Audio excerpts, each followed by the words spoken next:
name is Judy Rosquette, and I'm an associate teacher with My Sacred Spine. Today I'd like to share with you some tips of what you can do to alleviate tension in your neck and shoulders, and in particularly your low back after you've been sitting down at your desk for quite some time. They say that sitting is the new smoking, so one must get up and move.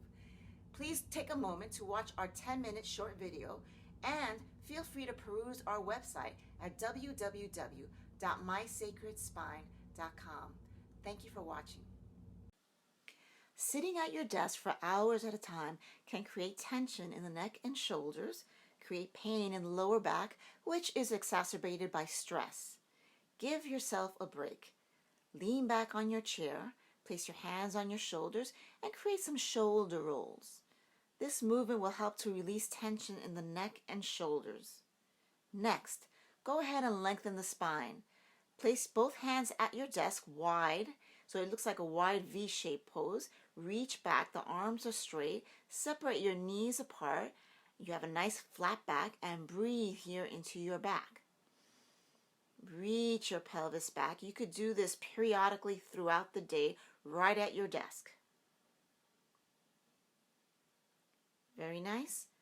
Next, still at your desk on your chair, you could address your hips. Place one ankle on the opposite knee. Hold on to that ankle, and with the opposite hand, slide that hand in towards the hip. You're going to lengthen the spine and fold forward at the hip. Many people like to place that hand that's at the hip at the knee and press down, but that will only risk you overstretching the ligaments there. So always place that hand at the hip. I will give you a side profile. Slide that hand in towards the hip, lengthen the spine, and hinge forward. I wanted to show that I am not rounding my back here. Breathe.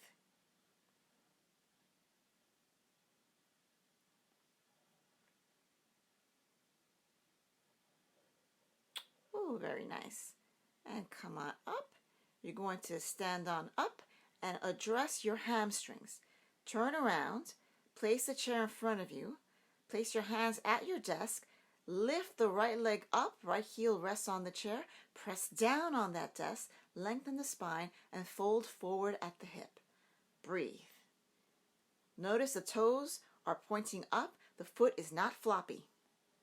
The hamstrings are the muscles underneath, so it's the opposite side of the thigh.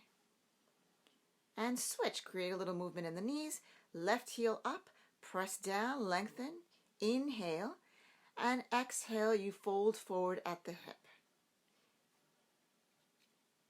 You could do this also periodically throughout the day.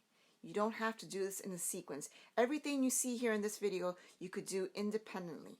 Even if you have 1 minute, do one thing.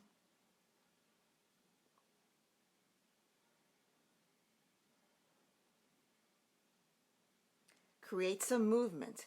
If you have only 10 seconds, get up and move. Create these hip circles. Go in the opposite direction. Notice the knees are slightly bent. Knees are bent, feet are separated. Next, place your chair at the edge of your desk so it doesn't move, or wedge it into some place where it does not move. Step the right foot forward, place the left foot back. This is a wide stance. Now the hips are on an angle. They're not facing directly to the side. But the chest, you're lengthening the spine and you're turning the chest to face this way. So there is a little bit of a twist going on. Support your head with your hand, opposite arm extended, palm facing up, and reach the arm near the left ear. That front foot, press it down into the floor to reach that front hip back, and breathe. So notice the side body is elongating. Breathe here. The head is in line with the spine. Let's say your chair is too low. Then you don't have to place your elbow at the chair. You can place your hand down at your desk. Next, to come out of this, bend that front knee, step the back foot forward, switch. Left foot forward, right foot back, wide stance, pelvis is on an angle, chest is long, spine is long, and you turn to face the opposite direction. Support the head. Extend the right arm, palm facing up. Bring that arm near the right ear. Press that front foot into the floor to reach that front hip back, creating space on either side of your torso. Breathe. Both knees are straight, not locked, straight.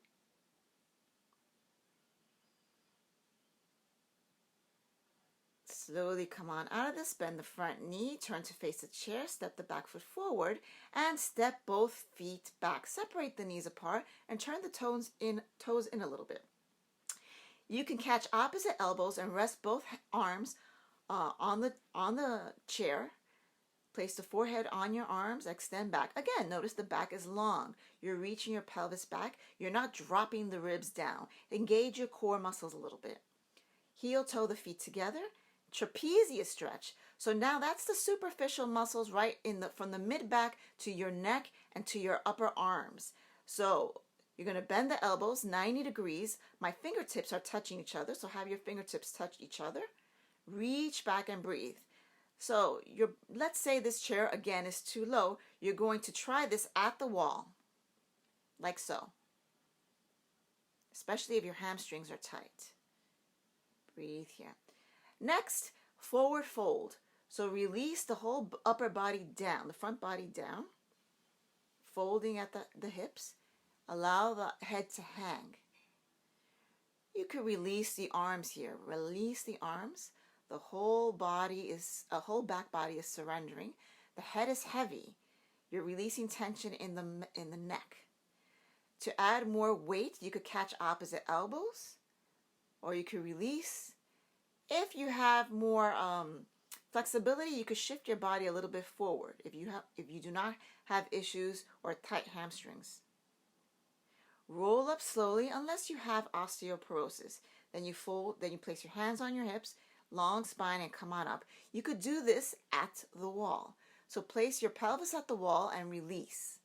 Again, head is heavy. This is also very nice. It's good to feel supported. And once you come on up, you're going to create some shoulder rolls. And next, you're going to take your chair,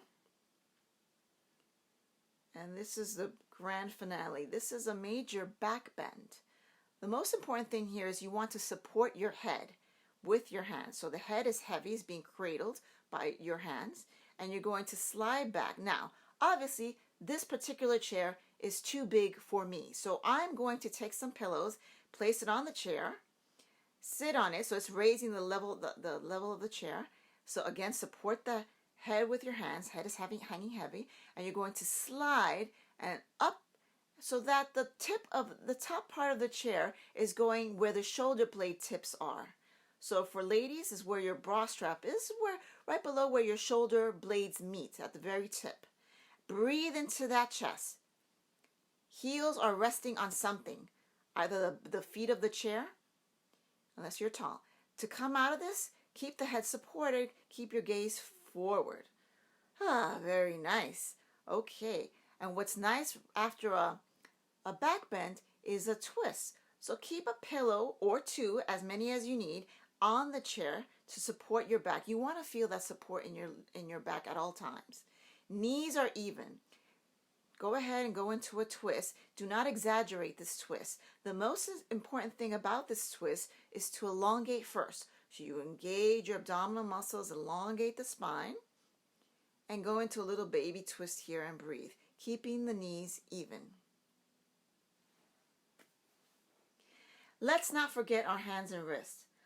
Now, it's common for those who work at a desk job to have a rounded upper back and forward head carriage. This is known as hyperkyphosis. Please check out my series on hyperkyphosis at www.mysacredspine.com. And now, back to work.